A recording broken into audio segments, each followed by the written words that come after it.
Today we're going to talk about one of the major setback, one of the major reason why you're not succeeding in life, and that is confusion.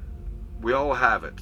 It's normal, and the reason why is because many times it's possible that you're overly motivated, and therefore you want it all. And that wanting it all, it's probably what's causing the setback. It's probably what's causing you to not to succeed.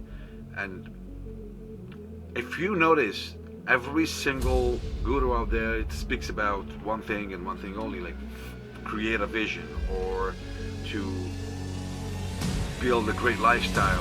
But what's been forgotten is the fact that confusion itself is the reason why you're not getting somewhere. It sounds like sometimes that the person who's talking was super smart, and it's not. It's reality is that they're focusing on one thing and one thing only. Notice how most athletes or actors or successful business people are successful because they do one thing and one thing only. They become the absolute best at that. And in many instances we hear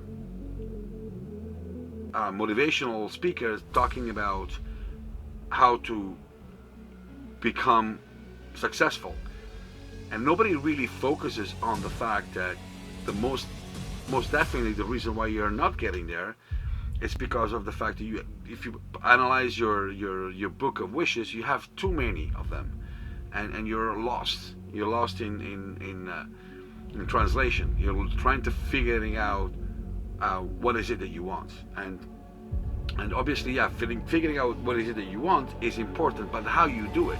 Nobody ever really talked about how you find what you really truly want. And if you don't, unless you absolutely know, and the only way for you to know is because you know what you don't want. For you to know what you want, you have to know what you don't want. It's necessary.